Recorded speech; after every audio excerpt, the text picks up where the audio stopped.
Morning friends. आज हम आपको कंप्यूटर के जनरेशन के बारे में बताएंगे और इसके साथ साथ हम आपको कंप्यूटर जनरेशन की जो मोस्ट इम्पोर्टेंट आपके 20 क्वेश्चन भी इसमें आपको हम डिस्क्राइब कर देंगे, क्योंकि अभी हाल ही में आप देखे होंगे कि एसएससी या जो बैंक या जो रेलवे की क्वेश्चंस आते हैं उसमें कंप्यूटर के जो भी क्वेश्चंस आते हैं उसमें जनरेशन से भी क्वेश्चन आपके पूछे जाते हैं। तो इस हिसाब से हम आपको ये बताएंगे कि जो कंप्यूटर की जनरेशन है उसको हम मुख्यतः 5 भागों में आपको बांटे हुए हैं। ठीक है, 5 भागों में बांटा गया है, यानी जनरेशन आपका first generation, second generation, third generation, fourth generation और फिफ्थ जनरेशन। ठीक है, अब जो फिफ्थ जनरेशन तक है, अगर आपका ईयर मान लीजिए देखेंगे तो 1946 से लेकर 1959 तक आपका ये फर्स्ट जनरेशन था। 1959 से लेकर 1965 तक आपका सेकंड जनरेशन था। 1965 से 1971 तक आपका थर्ड जनरेशन था।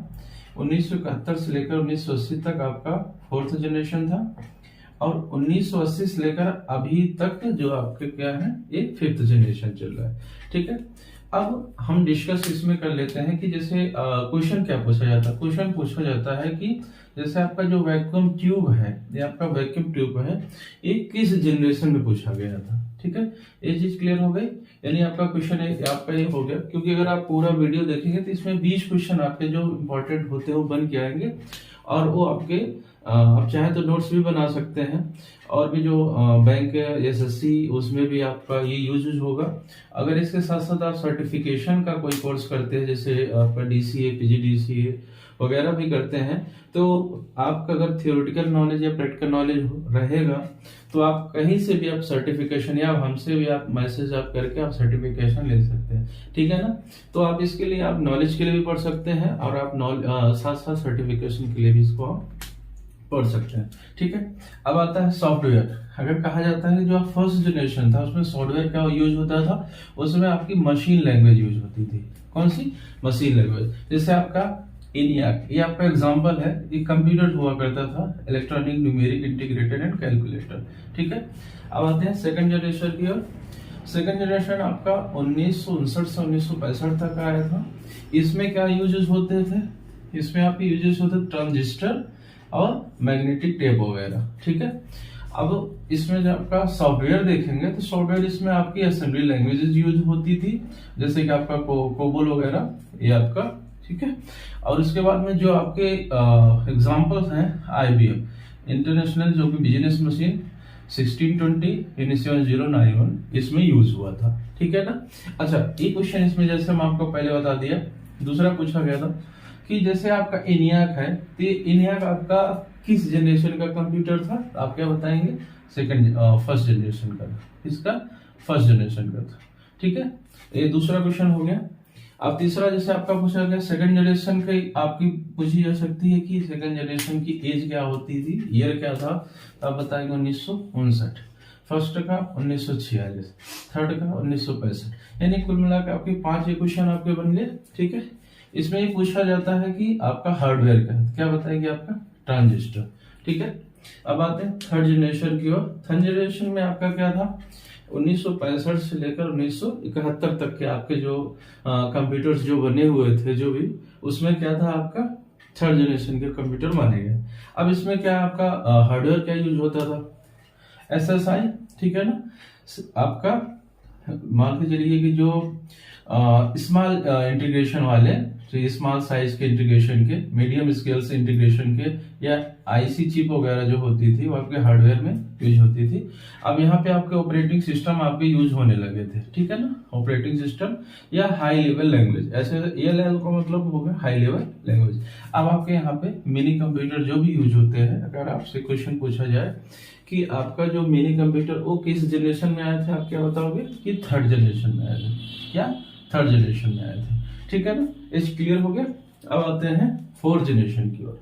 फोर्थ जनरेशन की जो आपकी टाइमिंग थी 1971 से लेकर 1980 तक आई थी।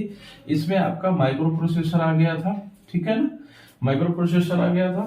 उसके बाद में फिर आपका जो हार्डवेयर था वो आपका VLSI। आगे हम आपको फुल फॉर्म जब बताएंगे कंप्यूटर के A to Z, तो उसमें आपको ये देखेंगे कि जो आपका VLSI very large scale integration, ये आपका जो है आपका हार्डवेयर आपका किसमें, 4th जनरेशन में था।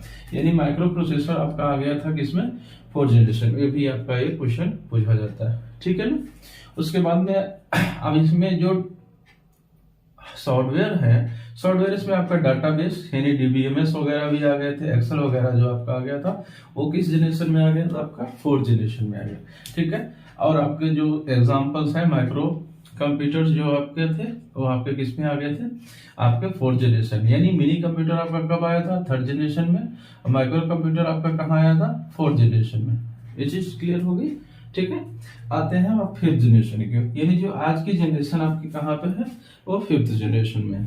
यानी 1980 से लेकर टिल डेल तक अभी तक आपका क्या है, 5th जनरेशन है। इसमें मान के चलिए कि आपका जो हार्डवेयर है वो आपका मान के चलिए मल्टीमीडिया जो भी चीजें होती है, इंटरनेट्स वगैरह होते हैं, ऑप्टिकल डिस्क वगैरह होती हैं, ये आपकी हार्डवेयर में आ जाती हैं, ठीक है। और बाकी सॉफ्टवेयर में आप देखेंगे कि आजकल चैट GPT वगैरह चल रहा है, तो ये आने वाले रोबोटिक्स और आर्टिफिशियल इंटेलिजेंस जो आपके आती है वो किसमें, सॉफ्टवेयर में आ जाएंगे। एग्जाम्पल में आप देख सकते हैं, जैसे आपका नोटबुक होता है, ठीक है। आपका जो मेन बात कंप्यूटर, सुपर कंप्यूटर वगैरह होता है, पॉमटॉप वगैरह कंप्यूटर जो आपके आधुनिक जितने भी कंप्यूटर आपके क्या हैं, आपके सब किसमें आते हैं, आपके 5th जनरेशन में आते हैं, ठीक है ना। तो इसमें आपसे जो क्वेश्चन भी लगभग ये पूछा जाएगा, आप इसको बढ़िया तरीके से आप देख सकते हैं। अगर इससे संबंधित कोई भी क्वेश्चन वगैरह होते हैं तो आप मैसेज आप कर सकते हैं। और लगभग 10 से 20 क्वेश्चन आपसे इससे बन चुके हैं कि कौन से जनरेशन में कौन कौन सी चीजें आई हुई है, ठीक है ना। और इस आगे आपको हम जनरेशन के बाद नेक्स्ट आपका वीडियो हम जल्दी अपलोड करेंगे। तो अगर आपको ऐसी वीडियो चाहिए तो हमारे चैनल को लाइक करिए, शेयर करिए और सब्सक्राइब करिए, ठीक है। Thank you.